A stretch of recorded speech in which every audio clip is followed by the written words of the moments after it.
जय माता दी दोस्तों, स्वागत है आपका हमारे YouTube चैनल पर। आज मैं आपको इस वीडियो में सुनाऊंगी सावन मास में आने वाली शिवरात्रि की व्रत कथा। यह सावन मास चल रहा है। सावन माह में आने वाली शिवरात्रि को श्रावण शिवरात्रि या सावन शिवरात्रि कहते हैं। शिव आराधकों के लिए इस शिवरात्रि का बड़ा महत्व है। पौराणिक मान्यताओं के अनुसार महाशिवरात्रि की मध्य रात्रि को ही भगवान शिवलिंग रूप में प्रकट हुए थे। माना जाता है कि इसी समय ब्रह्मा और विष्णु के द्वारा पहली बार शिवलिंग का पूजन किया गया था। आइए अब करते हैं शिवरात्रि व्रत की पौराणिक कथा प्रारंभ। चित्रभानु नामक एक शिकारी था। जानवरों की हत्या करके वह अपने परिवार को पालता था। वह एक साहूकार का कर्जदार था, लेकिन उसका ऋण समय पर न चुका सका। क्रोधित साहूकार ने शिकारी को शिव मठ में बंदी बना लिया। संयोग से उस दिन शिवरात्रि थी। शिकारी ध्यान मग्न होकर शिव संबंधी धार्मिक बातें सुनता रहा। चतुर्दशी को उसने शिवरात्रि की व्रत कथा भी सुनी।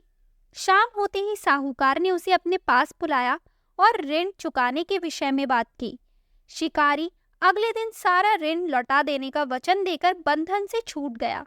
अपनी दिनचर्या की भांति वह जंगल में शिकार के लिए निकला, लेकिन दिन भर बंदी गृह में रहने के कारण भूख प्यास से व्याकुल था। शिकार खोजता हुआ वह बहुत दूर निकल गया। जब अंधकार हो गया तो उसने विचार किया कि रात जंगल में ही बितानी पड़ेगी। वह वन एक तालाब के किनारे एक बेल के पेड़ पर चढ़कर रात बिताने का इंतजार करने लगा। बिल्व पत्र के नीचे शिवलिंग था, जो बिल्व पत्रों से ढका हुआ था। शिकारी को उसका पता न चला। पड़ाव बनाते समय उसने जो टहनियां तोड़ी वे संयोग से शिवलिंग पर गिरती चली गई। इस प्रकार दिन भर भूखे प्यासे शिकारी का व्रत भी हो गया और शिवलिंग पर बिल्व पत्र भी चढ़ गए। एक प्रहर रात्रि बीत जाने पर एक गर्भिणी हिरणी तालाब पर पानी पीने पहुंची। शिकारी ने धनुष पर तीर चढ़ाकर जैसे ही प्रत्यंचा खींची, हिरणी बोली, मैं गर्भिणी हूँ, शीघ्र ही प्रसव करूंगी। तुम एक साथ दो जीवों की हत्या करोगे, जो ठीक नहीं है। मैं बच्चे को जन्म देकर शीघ्र ही तुम्हारे समक्ष प्रस्तुत हो जाऊंगी, तब मार लेना। शिकारी ने प्रत्यंचा ढीली कर दी और हिरणी जंगली झाड़ियों में लुप्त हो गई। प्रत्यंचा चढ़ाने तथा ढीली करने के वक्त कुछ बिल्व पत्र अनायास ही टूटकर शिवलिंग पर गिर गए। इस प्रकार उससे अनजाने में ही प्रथम पहर की पूजा भी संपन्न हो गई। कुछ ही देर बाद एक और हिरणी उधर से निकली। शिकारी की प्रसन्नता का ठिकाना न रहा। समीप आने पर उसने धनुष पर बाण चढ़ाया। तब उसे देख हिरणी ने विनम्रता पूर्वक निवेदन किया, हे शिकारी, मैं थोड़ी देर पहले ऋतु से निर्वित हुई हूँ, कामातुर विरहिणी हूँ, अपने प्रिय की खोज में भटक रही हूँ। मैं अपने पति से मिलकर शीघ्र ही तुम्हारे पास आ जाऊंगी। शिकारी ने उसे भी जाने दिया। 2 बार शिकार को खोकर उसका माथा ठनका। वह चिंता में पड़ गया। रात्रि का आखिरी प्रहर भी बीत रहा था। इस बार भी धनुष से लगकर कुछ बेलपत्र शिवलिंग पर जा गिरे तथा दूसरे प्रहर की पूजा भी संपन्न हो गई। तभी एक अन्य हिरणी अपने बच्चों के साथ उधर से निकली। शिकारी के लिए यह स्वर्णिम अवसर था। उसने धनुष पर तीर चढ़ाने में देर नहीं लगाई। वह तीर छोड़ने ही वाला था कि हिरणी बोली, हे शिकारी, मैं इन बच्चों को इनके पिता के हवाले करके लौट आऊंगी। इस समय मुझे मत मारो। शिकारी हंसा और बोला, सामने आए शिकार को छोड़ दूं? मैं ऐसा मूर्ख नहीं। इससे पहले मैं 2 बार अपना शिकार खो चुका हूँ। मेरे बच्चे भूख प्यास से व्यग्र हो रहे होंगे। उत्तर में हिरणी ने फिर कहा, जैसे तुम्हें अपने बच्चों की ममता सता रही है, ठीक वैसे ही मुझे भी। हे शिकारी, मेरा विश्वास करो, मैं इन्हें इनके पिता के पास छोड़कर तुरंत लौटने की प्रतिज्ञा करती हूँ। हिरणी का दुख भरा स्वर सुनकर शिकारी को उस पर दया आ गई। उसने उस मृगी को भी जाने दिया।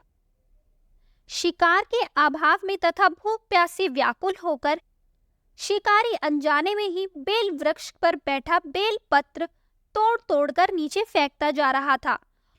पांव फटने को हुई तो एक हष्ट पुष्ट मृग उसी रास्ते पर आया। शिकारी ने सोच लिया कि इसका शिकार वह अवश्य करेगा। शिकारी की तनी प्रत्यंचा देकर मृग विनीत स्वर में बोला, हे शिकारी, यदि तुमने मुझसे पूर्व आने वाली 3 मृगियों तथा छोटे छोटे बच्चों को मार डाला है, तो मुझे भी मारने में विलंब न करो, ताकि मुझे उनके वियोग में एक क्षण भी दुख न सहना पड़े। मैं उन हिरणियों का पति हूँ। यदि तुमने उन्हें जीवन दान दिया है, तो मुझे भी कुछ क्षण का जीवन देने की कृपा करो। मैं उनसे मिलकर तुम्हारे समक्ष उपस्थित हो जाऊंगा। मृग की बात सुनते ही शिकारी के सामने पूरी रात का घटना चक्र घूम गया। उसने सारी कथा मृग को सुना दी। तब मृग ने कहा, मेरी तीनों पत्नियां जिस प्रकार प्रतिज्ञाबद्ध होकर गई हैं, मेरी मृत्यु से अपने धर्म का पालन नहीं कर पाएंगी। अतः जैसे तुमने उन्हें विश्वास पात्र मानकर छोड़ा है, वैसे ही मुझे भी जाने दो। मैं उन सबके साथ तुम्हारे सामने शीघ्र ही उपस्थित होता हूँ। शिकारी ने उसे भी जाने दिया। इस प्रकार प्रातः हो गई। उपवास, रात्रि जागरण तथा शिवलिंग पर बेल पत्र चढ़ने से अनजाने में ही पर शिवरात्रि की पूजा पूर्ण हो गई। पर अनजाने में ही की हुई पूजन का परिणाम उसे तत्काल मिला। शिकारी का हिंसक हृदय निर्मल हो गया। उसमें भगवत शक्ति का वास हो गया। थोड़ी ही देर बाद वह मृग सपरिवार शिकारी के समक्ष उपस्थित हो गया, ताकि वह उनका शिकार कर सके। किंतु जंगली पशुओं की ऐसी सत्यता, सात्विकता एवं सामूहिक प्रेम भावना देखकर शिकारी को बड़ी ग्लानि हुई। उसने मृग परिवार को जीवन दान दे दिया। अनजाने में शिवरात्रि के व्रत का पालन करने पर शिकारी को मोक्ष और शिवलोक की प्राप्ति हुई। तो दोस्तों, ये थी शिवरात्रि की व्रत कथा। आपको ये कथा कैसी लगी हमें कमेंट करके ज़रूर बताएं। हमारी आने वाली सभी वीडियोस को देखने के लिए हमारे चैनल को सब्सक्राइब करें और शेयर करना ना भूलें।